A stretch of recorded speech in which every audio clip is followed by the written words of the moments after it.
Hello everyone, TinaGAle here with My Scrappy Ideas, and I'm back with the second kit that I'm going to be recreating. And this one is by Cartabella and it's Rustic Elegance. And when I saw this, I fell in love with it. This one is totally my colors and my style. It's very soft, very feminine. I love the pinks and the mints, and then just touches of the browns and tans.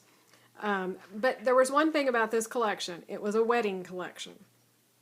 So even though I haven't scrapped my wedding photos, I didn't necessarily wanted to buy this to scrap my wedding photos.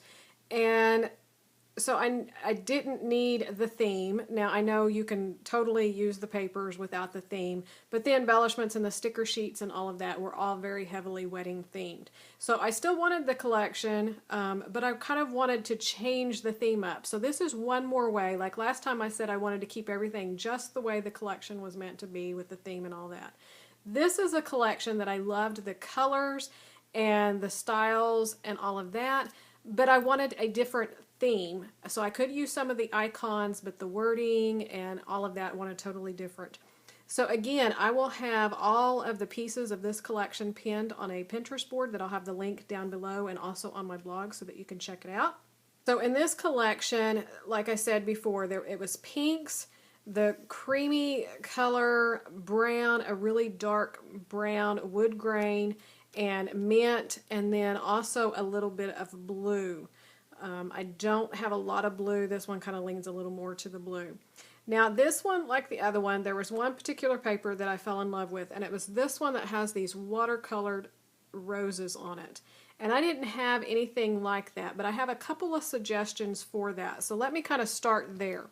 This was the only large kind of floral that I had with this color scheme. And it's very different because it's on a green background. The flowers are the same style, but the color's a little bit brighter. It's not as muted. It's not as watercolored look. So, you know, you adjust. So one thing you could do would be to just cut around these and use them as embellishments and not use it as a background if you wanted it with a white background. I'm totally fine with this green background, and so I'll probably be using it the way it is. Another suggestion would be to create your own background paper. And so I have this stamp set that's these roses that are multi-stamped. It has the shading and then the outline as a separate stamp as well as the leaves. And so I could take a white piece of cardstock paper and watercolor in these myself. I could also just stamp them and use a paintbrush with watercolor and actually paint the flowers.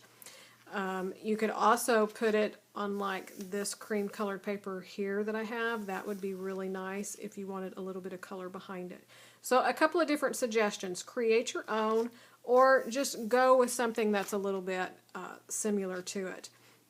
Okay, so like I said, it had the dark wood grained brown, the pinks, the mints, the roses, the watercolor look. And then on the embellishments and the sticker sheets, there were a few things that I really liked, which butterflies, popular all the time. And there were also some elements that had little mason jars. And so I'm going to show you a couple of those. But first, let's start with the paper. So again, I had this. This is by Crate Paper, and it has the beautiful mint green with the pinks, roses. Now the back doesn't quite match. It does have some gray in this collection, so you could use it. I'm leaning a little bit more towards less gray. I do have a sheet in here, but this is also a polka dot, and it's getting away from that soft feminine look, so I'm going to scratch that. There was this polka dot pattern that's part of the collection, and I have this that's an embossed sheet of cardstock in the tan, and so I pulled that out. I thought that would be really pretty. I have this kind of grayish wood grain, and so I felt like that could take the place of my gray but also pick up my wood grains. So I have that. And then I had this paper that has these pink and red little berries, kind of like little raspberries, and I loved the softness of this, and it matched perfectly with my pinks. While I don't think there were doilies, there were like rings of flowers and things. So kind of taking the circular pattern. I found this paper that had the pink doilies, and I really like it. It's My Mind Eyes, the sweetest thing. So it's all of these are fairly older papers. So I thought that was kind of matching in with the idea of what I wanted. Then I had this dark wood grain here. This is October afternoon, Saturday morning. This one that I pointed out earlier is just an off-white cream colored, but it has this pink watercolor type effect. It also has this little stamp down here. This is Dear Lizzie, Fifth and Frolic. So I just felt like that would soften the collection up. This is Fancy Pants, The Good Life. So it had the kind of mint green, but it also leans a little bit more to the blue, where that collection had more blue. And again, with this collection, I'm not using the backs of these papers. Okay, and this one, the style of the flowers are a little bit different, but there was a sheet of paper that was in that collection that had a chevron of stripes and flowers in between. And these really reminded me of that sheet of paper, and so that's what I'm using that for. And then I have this tone-on-tone pink with this really light flower. And I also have this that's in the mint green that's a weathered wood, and so I felt like that picked up with the wood patterns in the original collection, but I also picking up the mint color. And then I have this that's Dear Lizzie, and it is, you know, a pattern cardstock, but it was this mint green, just a solid if I wanted it for a background. This is Fancy Pants Park Bench, and so it's another just a gray patterned. And then I also had another one. This is Crepe Paper, Paper Doll Collection. That's kind of a brown woven texture. And so I felt like it went well with the theme of what that collection was trying to bring about. So this time I tried to narrow the papers down more than last time, because I know it got kind of big and kind of long. So I think I did fairly well with this, but I have another stack that's just this big, and I want to go ahead and show you it in case it pops up in layouts later on. There was a pattern that had, the stripes were going this way with hearts through it in the collection, and I had this that was very similar, and I like it, but the feel of the paper is just a little bit different, so it will go with certain ones. It goes with this one really well. But there's some of them that it might not look as good with. So I'm going to keep this to the side just in case, because it is so similar to one. And back to the doily paper, I had this from Maggie Holmes from the Crepe Paper collection that had the blue, because I didn't really pick up any of the blue that was in that collection along with doilies. So I have this kind of to the side just in case. And I had tons of pink paper. If you follow me, you know I love pink. So I had this that's a pink and white triangle. This is from Fifth and Frolic as well. So the pink matches. I had this one that's kind of a watercolor look. This is Dear Lizzie, Lucky Charm. I had this one, Echo Park, that has a pink swirl. Another pink with doilies. Like I said, really like pink. So I really had too much paper, but I'm not going to file it away just yet. This is Studio Calico, and like I said, the collection had a lot of gray, so I had pulled this out thinking I could use it if I wanted to. This paper is kind of a gray, but it also leans to the brown, but it had those mason jars, and there was a patterned paper in the collection that was the blue with mason jars, and so that's why I pulled that one out. Then I had more sheets of this kind of mint.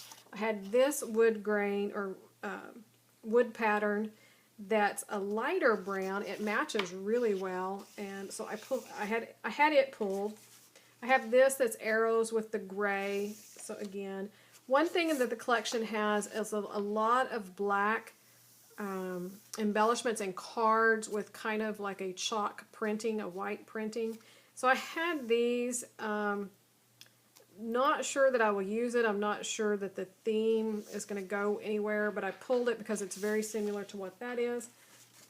I had this in my scrap pile for the doilies. Again, I thought it matched. It would be an embellishment that I could use, and several of the colors, the lighter pinks and all of that match. Then for embellishments, Recently I've been working with the Cocoa Vanilla Hello Lovely, and I thought this was a perfect touch to bring in the black script and some of the embellishments that would be more of a theme that I would use. So I have lots of words already cut out. There are some frames, and there are frames featured in that collection, and florals. And so I have that, as well as some flair that I could use, and the cut apart sheet. So this here, You Are My Happy, I could use it. And there's some of these with the black script. This is a tag left over from a layout that I recently did, and it had the black, and so I felt like I could probably pull that in. I have the sticker sheet from Hello Lovely. Again, these little black script pieces and the florals I can definitely pull over. And then I have this Kiss Kiss from Crepe Paper, and there's lots of vellum, lots of pink, and I knew there were some really soft watercolored roses in here, and so I pulled this out to use.